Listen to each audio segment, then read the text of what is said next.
Hello, and welcome to the House of War. Today on Breaking Chains, we have story time with Dr. Phil. Not the Dr. Phil, but my Dr. Phil, Dr. Phil McDonald. And he's going to tell the boys a true story about pirates, a real pirate story.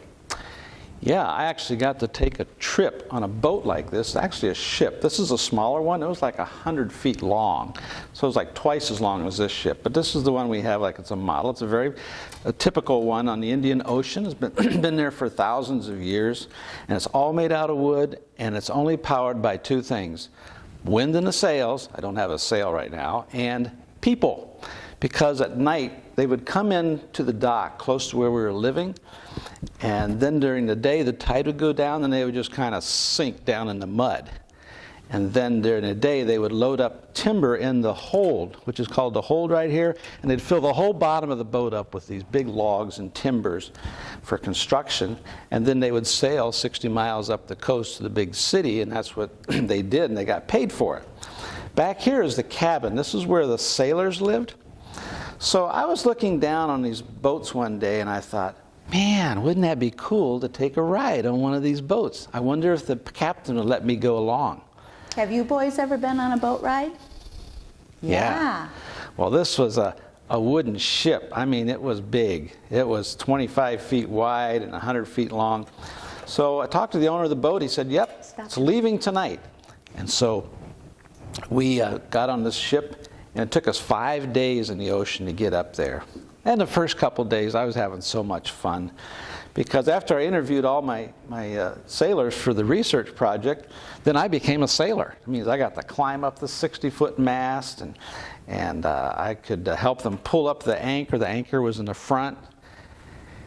And we're out there, as we're sailing along, I noticed other ships were joining us. And within a day or two, we had like a whole group of 50 ships. And I asked the captain, I said, why do we have so many ships traveling together? He goes, oh, it's safer that way. I'm going, safe? Safe from what? This is so much fun being out here on the ocean.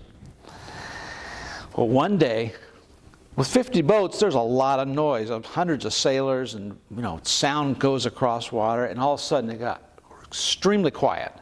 And I looked around, and all the sailors were looking off to the left, very intently looking, not saying a word. In fact, they even acted scared. And then my interpreter, because I didn't know the language, I had to have someone who spoke Bengali and English. He came over to me and he says, the captain says, you have to go in the cabin right now. And I said, why? He said, see that island over there? There's 3 ships ready to sail to attack us. I said, what do you mean, attack us? He said, no, they're bad people. They come over and they rob you, they hurt you, might kill you, and they steal from you. I said, what? You mean pirates? Yes, that's the word, pirates. I said, no, that's just in storybooks. We don't have pirates anymore. And he goes, yes, we do. And I looked over at the captain. The captain was giving me a stern look like, get in the cabin. He says, they see you, an American on this ship, they're going to attack us for sure. And I said, and our ship, cabin had an actual door in it, and the windows were all closed, and he said, we're going to lock you inside. I said, lock me inside? I don't want to go in there. Farouk's in there. Farouk was a sailor who got sick with malaria. Malaria is a disease you get from mosquitoes, and his temperature was so high he was going out of his mind. He was going crazy, delirious, saying stupid, crazy things. So they kept him locked in all day. We didn't have any medicine. There's no way to treat him. He was just sick. They said, yeah, you got to go in there with Farouk. But don't worry, he won't hurt you. He doesn't even know what he's doing. So I went in there, and they locked the door, and there was Farouk sitting on his mat. And he had this glass quart jar with a lid on it, and it was full of cockroaches that he caught inside the boat. Have you ever seen a cockroach? They're big, long insects about this big. They're just disgusting things. And he had them all named, and he was pointing to him. He had no idea who I was. He was pointing to him and telling him the name, and then he'd laugh hysterically. And he'd point to another one and give me his name. I thought, this guy's crazy. I'm in a ship about to be attacked by pirates with a crazy guy. And then all of a sudden I heard this shout outside where everybody was screaming and running and shouting, chanting. There's crying out to Allah, the Islamic God. They were Muslims saying, please save us, save us. And I didn't know what to do. So I opened a little window. It was about a foot square, like this big. And that was the only window in there that the captain could look out. And I opened it and I looked over, and there's these 3 ships. All of a sudden their mast sails filled up with wind, and off they came, and they had the angle on us, so they were coming fast. And so now it's all hands on deck. We're sailing as fast as we can, and we're just, I could hear the ship, groaning and creaking as we go through wave after wave, and we're looking over. And so I'm looking at Mad Farouk over here, and I'm looking out there at pirates, and this is not real. This cannot be happening. There's no pirates today. And the pirates are getting closer and closer. And I'm thinking, what can I do? I got a camera and a watch. Where can I hide these? There's no place to hide. I was locked inside the cabin. They had a padlock on the outside door. I was trapped. And then the Muslims outside were praying to Allah. And I was inside. I have to admit, I was praying to my God. God, I'm too young to die. I just got married. I want to have a family. I want to live. I don't want to die. And you know what happened? A huge gust of wind came up from behind us and just launched us forward. I can remember feeling the whole ship rising out of the water. And we started going so fast. I didn't know this boat could go so fast. And now the pirates would come beside us, but they couldn't catch up with us. And after about 10, 15 minutes, which was a very long time, they went off and gave up. And you could hear this huge roar of cheering and yelling from all the sailors going, we escaped the pirates. And so we cruised and kept going. Then that night we had a celebration and dinner. So we made it. I'm still trying to wrap my mind the fact I just got chased by real pirates. Who does that? Well, the next day was the last day of this trip. I woke up, and normally I wake up and I look outside the cabin and I get on the ship, and there's a beautiful light blue sky, but not this day. This day was actually, the sky was black with lightning streaking across and thunder, peals of thunder. I could hear the thunder in the distance. I thought, oh my goodness, there's a storm coming up behind us. And sure enough, the sky got blacker and the storm got closer. We just took off. We started sailing. We had to get to port. And you know what? All of a sudden the waves, they weren't that big. All of a sudden the waves were going like 30, 40 feet up. And we go up and then we go down. And I had already known not to jump off the ship, because the day before the captain had said, if the pirates get to us, whatever you do, don't jump in the water. I said, why? He said, because the waters are full of sharks. So now I'm thinking, if our boat breaks up from the waves, am I going to drown first? Am I going to get eaten by sharks first? That's a horrible dilemma. And then I realized that gust of wind from the day before was actually the front winds of a cyclone, of a hurricane, of winds that were pushing up. And man, we were cruising this day, and we were going through these big waves and big waves. And I really thought the boat would break up and we would all drown. Well, it wasn't too long. We could see the port, the harbor up ahead. And we're cruising into this harbor. And then the captain said, we can't stop the ship, all right? But we have this little rowboat we've been pulling. We pulled it behind us. In fact, I didn't tell you that. This boat doesn't have it, but on the back of the ship, there's normally a bathroom. You know how you go bathroom on a ship like this? There's 2 planks that stick out. And then they have like a basket woven around you. And between the 2 planks, there's a space about this big. And that's where you go potty through that. And I'm going, oh my goodness.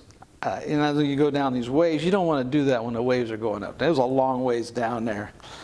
But we also pulled this rowboat behind us. And that's how we were going to get to shore.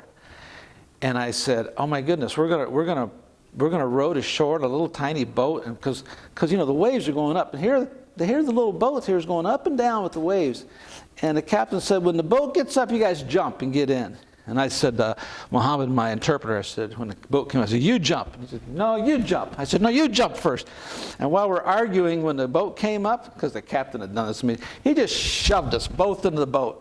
And we fell into the rowboat, and I looked back up, and he smiled, and he waved at me, and I waved at him, and that's the last time I saw that captain.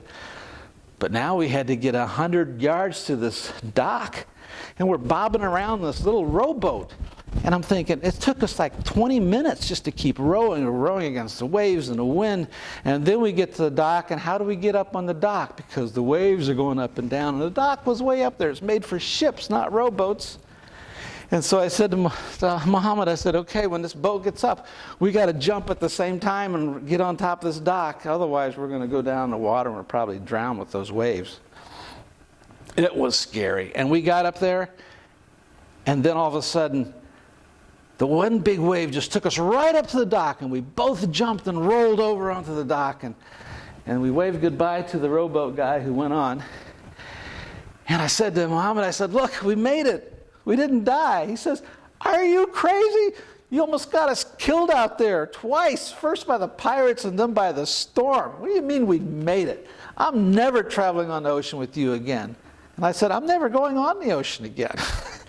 So we went back, and the next day, the storm was over, and he went back to the ship and got our stuff, my sleeping bag, thermos, and he met me at the bus, and we got on the bus, and I said, Muhammad, how you doing? He says, I told you, the storm very dangerous, very dangerous. We should not go out on the ocean. I said, you were right. We shouldn't have gone. I said, how's Farouk doing? Oh, Farouk died last night. They took him to the hospital, but it was too late. There's nothing they could do. He was 19 years old. And you know what I learned from that? I learned, number one, I'm never going to travel, and I have never traveled the last 42 years in remote areas unless I have antibiotics, antifungal, anti-malarial, whatever it takes to help somebody get well if we're out there, because there's no doctors or hospitals out there.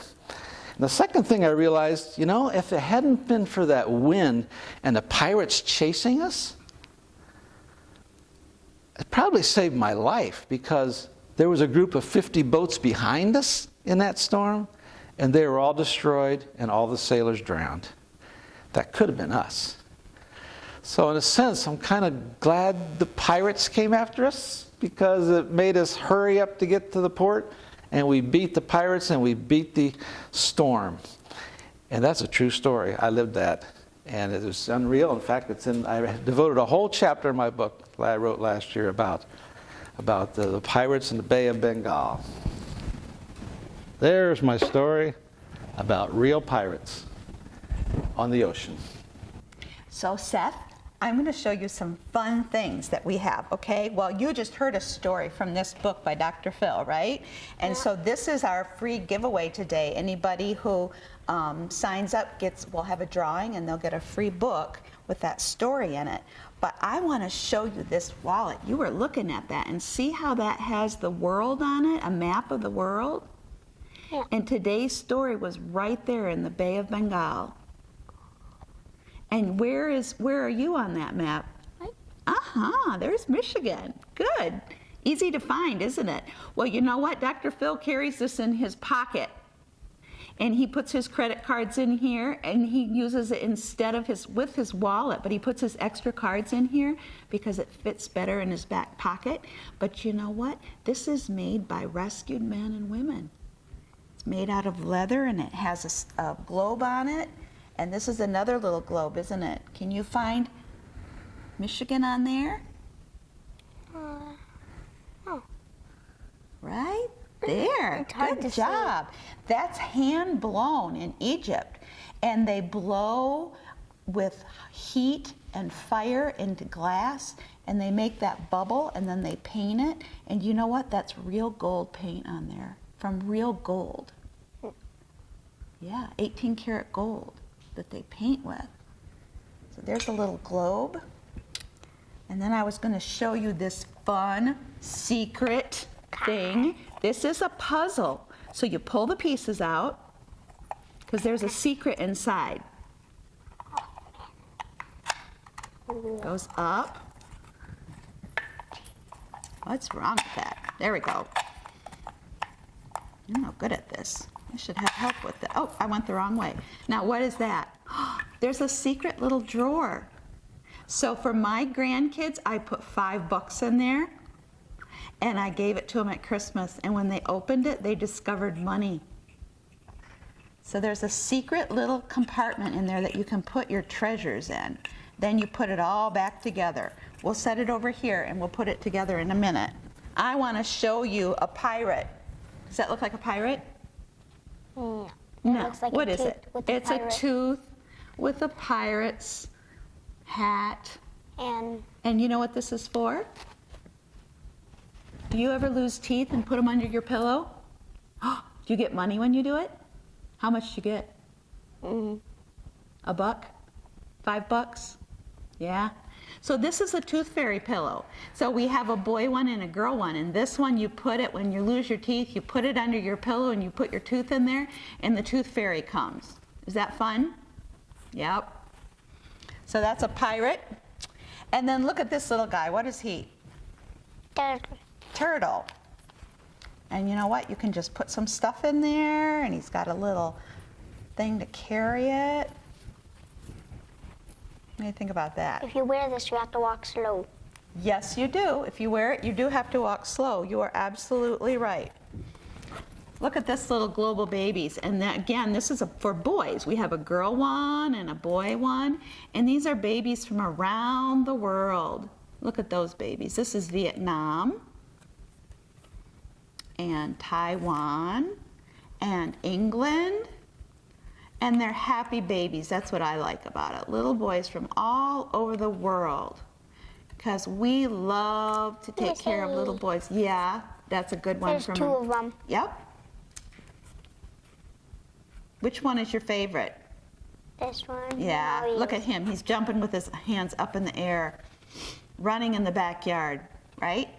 Cool Looks more book. like a park. It's a fun book. And then I have one more thing I'm going to show you. And this is a fanny pack or a tummy pack, and it's made out of leather. You know what? Father's Day is coming up, isn't it? This would make a great gift for a daddy. And there's nice soft leather inside. And then there's this front pocket. And you know what? Dr. Phil, who told you the story, he carries one of these every time we travel. And once upon a time, we were traveling as a family, and guess what he did? He had all our passports, all our money in here, and he left this laying in a store, and we didn't know it. And we left the store, and we went to Dunkin' Donuts. We were so excited that there was a Dunkin' Donuts, and we were sitting there eating pink donuts, and all of a sudden we realized we didn't have money to pay for the donuts. And he realized, oh, I left my tummy pack. And he jumped up and he ran to that store, and it was sitting there. Nobody had found it. Oh, you know what would have happened to us if we had lost all our passports? We would not have been able to leave that country. We wouldn't have even been able to get out of that donut store. And he left it in another place. One time in an airplane, he went into the airplane bathroom and took it off to go to the bathroom and left it in the bathroom. And about 3 hours later, the flight attendant brought it to him and said, "Sir, is this yours?"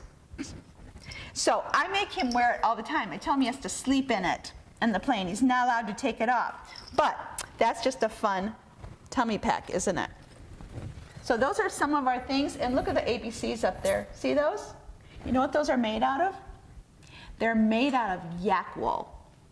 And they're made in a faraway land called Nepal, where they have lots of yaks. You know what the highest mountain in the world is? Mount Everest. Yeah, and it's in Nepal, in that country. So it's been fun to have you here again. And I want to thank you for joining us today on Breaking Chains. Hit that like button, hit that subscribe button on YouTube, share and comment below that you shared the video on Facebook to win the gift, this week's giveaway, the book, From Our House to Yours. This means war.